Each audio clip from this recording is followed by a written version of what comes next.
Good morning. So, advanced information and communication technology. So, let's have a introduction kung sa maning GEP 412. So, first, let's define the words nga nasa screen ninyo. So, let's talk about information technology or IT. So, timanin nyo ning mga iyahang initials kay ano na itong gamiton sa aning discussion. IT or information technology. So, the use of any computer, storage, networking, and other physical devices, infrastructure, and processes to create, store, secure, and exchange all forms of electronic data. So anything ang magamit kag computer, networking, and any devices, so example, laptops, or cell phones, very accessible to create, store, secure, and exchange all forms of electronic data. So, example is kanina atong lesson karon. So, electronic data na ni siya. Okay? Kay sa una, face to face, butang na siya sa blackboard karon, nasa PowerPoint na lang or nasa YouTube. Electronic data na lang siya. Gets? So, muna yung mga words nga related to IT.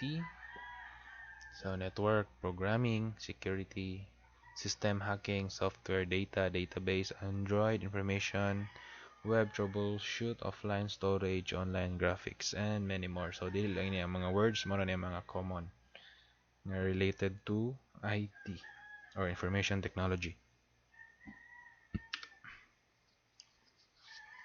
So, another term nga importante ani nga subject is information and communication technology or ICT. So again, si IT, si Information Technology, ICT is Information and Communication Technology.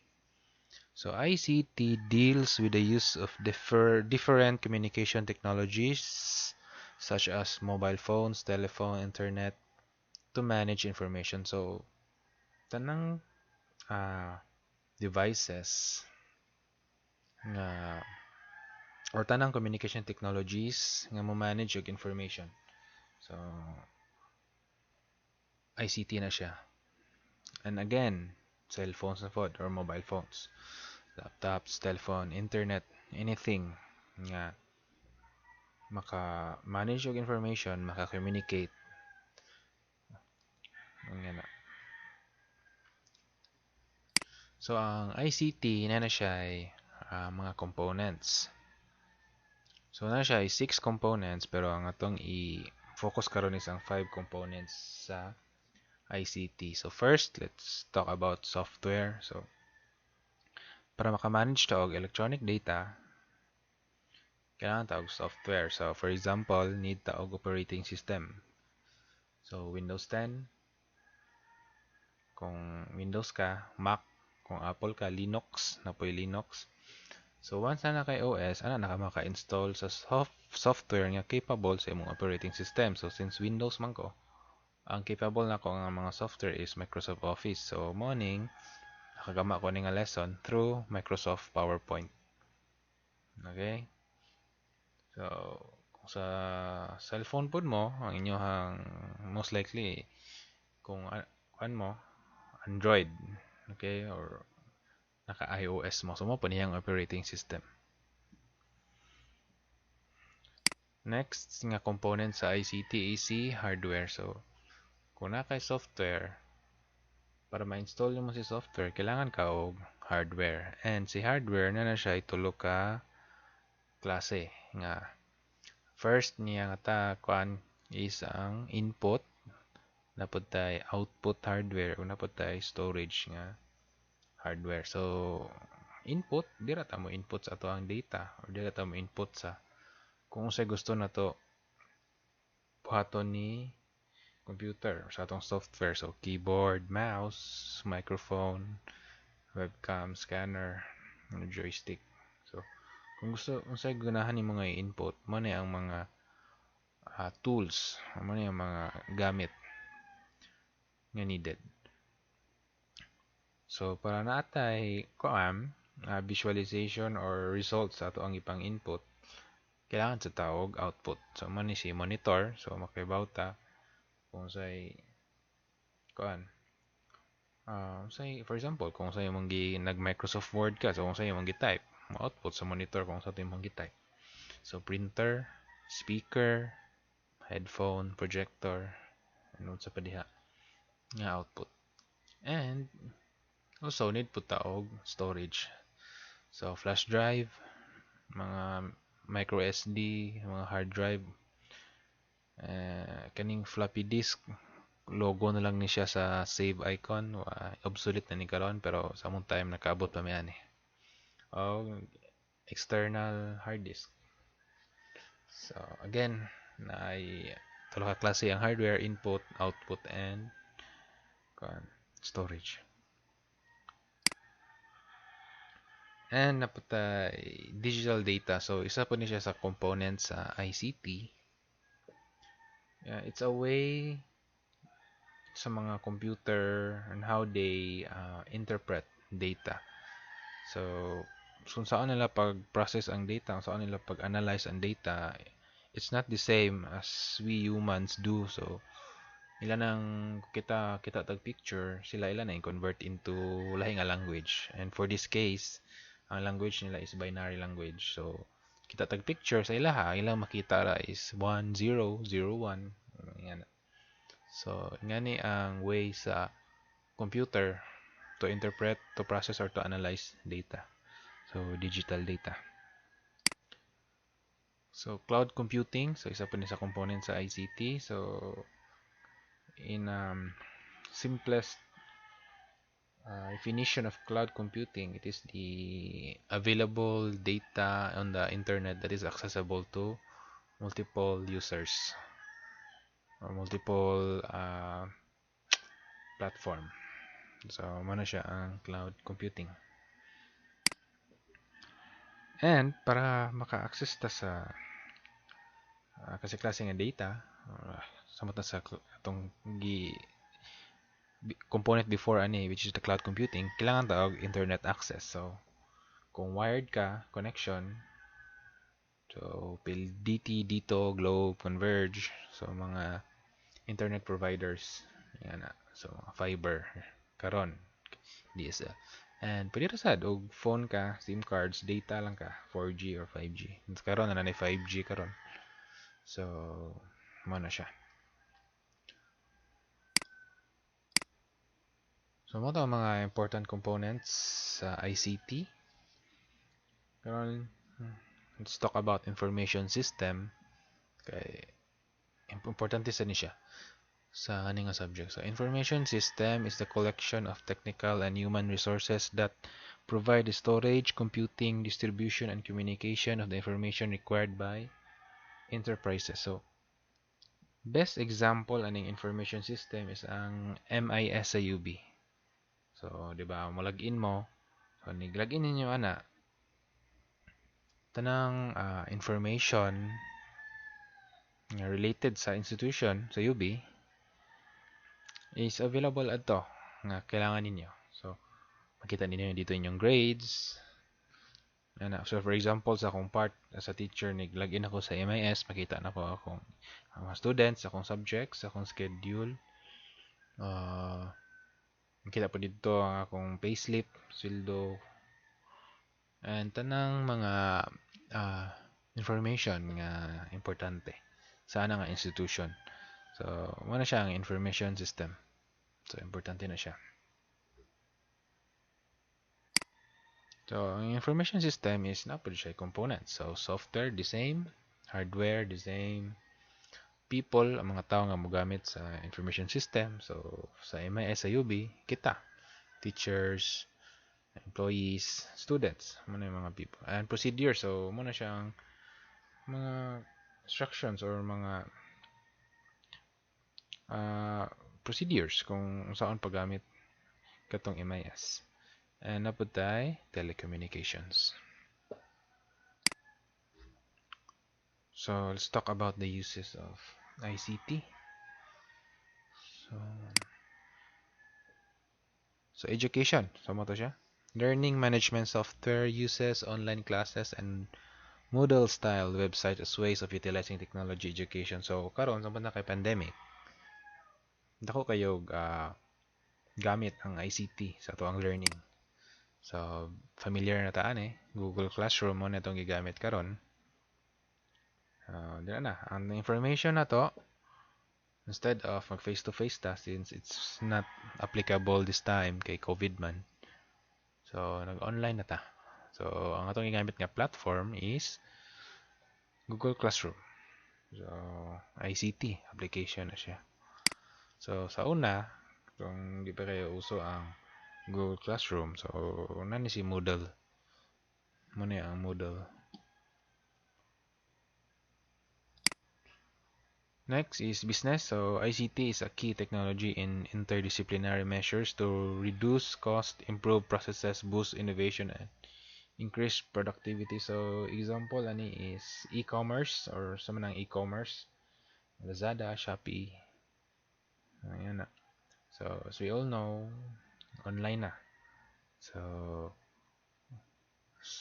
cellphone, nanood lang ka sa app, maka mura na ang business sa Shopee.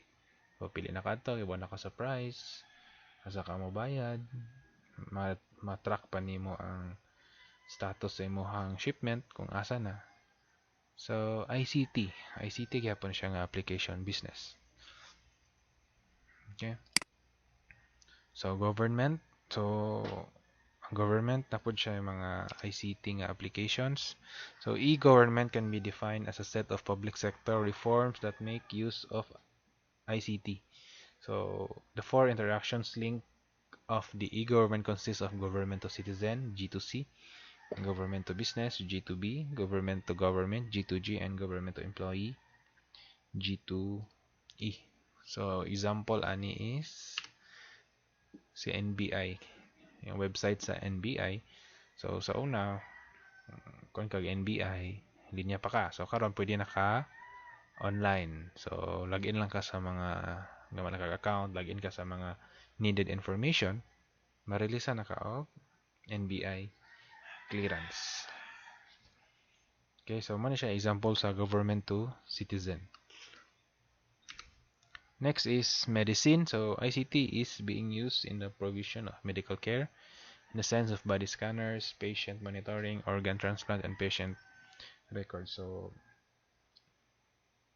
I don't know if nakahibaw na ba mo ani, pero uso na po nagkaroon ang telemed or ang online nga medical consultation. So na siya app nga mo chat ka, then tagaan ka og doktor, mag-chat ra mo. So online consultation na siya.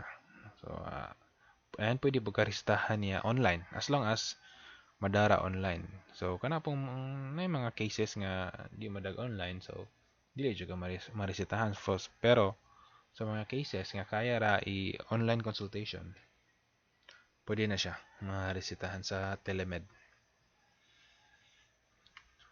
Okay. Next is bank and finance. So very uso na siya karon. ICT is used in concepts like internet banking, automated teller machine, debit card, credit card, and transaction processing and recording. So GCash dira na masud ang GCash, Paymaya, PayPal, e-wallet. So mo na siya pambayad sa Shopee, Lazada. Kung nailad mo sa repa, ani pod. Ilad pod mo ani ubang repa nga gi-GCash na lang. Napay uban bulilyaso. So ug do po mo crypto, Axie, so usually GCash ana. So mo ICT na siya, banking, mobile, online banking. Transportation, so napay application ng ICT ani affects transportations directly and indirectly via GPS tracker, citizen-centric transport, data-driven driving, social logistics, and airlines reservation system. So maka-book na ta online sa itong mga plane tickets, maskin sa ocean jet na sila online booking, and kuan po, Tesla, for example, self-driving, ICT po na siya. So may nga na, GPS tracker sa transportation, so may mga po yung mga shipment, so transportation gyud po na siya, logistics. So matrack na nimo siya kung asa na yung status karon. So nga na ka grabe ang application sa ICT sa ato ang life karon. So unsa man ang ICT in the Philippines, unsa may status? So ICT in the Philippines was dubbed as the ICT hub of Asia. So way back 2013 siguro na. So ngano man gidub man siya kay according to 2013 edition of MIS or Mission Information Society by International Communication Union, there are at least 106.8 cell phone users per 100 Filipinos in the year 2012. So imagine in every 100 Filipinos, 7 ana ang tagduha ka cellphone.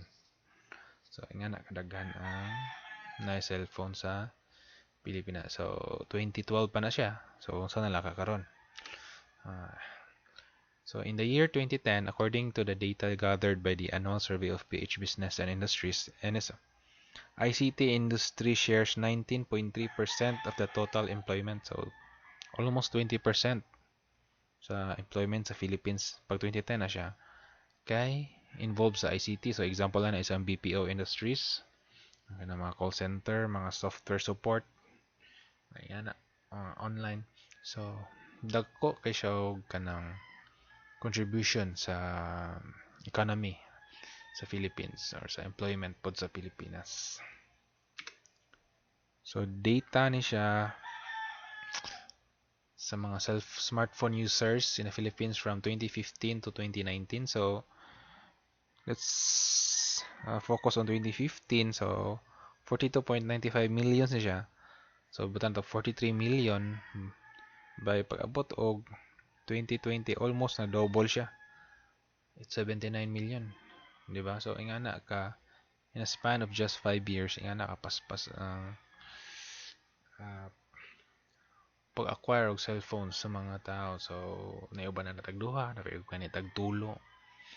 And iya pong gi-project by the year 2025, 90.4%, 90.04%, 90 million na, sorry, 90 million na ang 90 million na ang smartphone users sa Pilipinas. So 73% of the country's population naliman ka. So nga na kadaghan ang naay cellphone sa Pilipinas. So ang uban na ang wala ra na siguro or around 27%. So tiguang na or bata pa or walay access or dili ka afford. Pero imagine 73%, so nga na kadaghan ang cellphone users sa Pilipinas, and given that numbers, nga na kadagko pod nga percent nga ma-apply na to ang ICT. Kaya again, ang ICT kung nalang kay cellphone, daghan na kaog applications nga magamit. Transportation, mobile banking, education, tanang gidiscuss na ganina. Napay uban gud ana nga wala na ko na discuss. So daghan kay na siya applications. So in the year 2016, or Republic Act 10844, so mo ni siya ang act nga naggama sa Department of Information and Communication Technology or DICT. So nana ni siya nga department karon. So mo ni siya ang overall nag-manage or tawag ani nag-manage or nagtanaw sa ICT sa Pilipinas. So that's it for now, and mag-upload ko og next lesson, next meeting, and after that we will have a short evaluation quiz. Okay, so thank you and morning.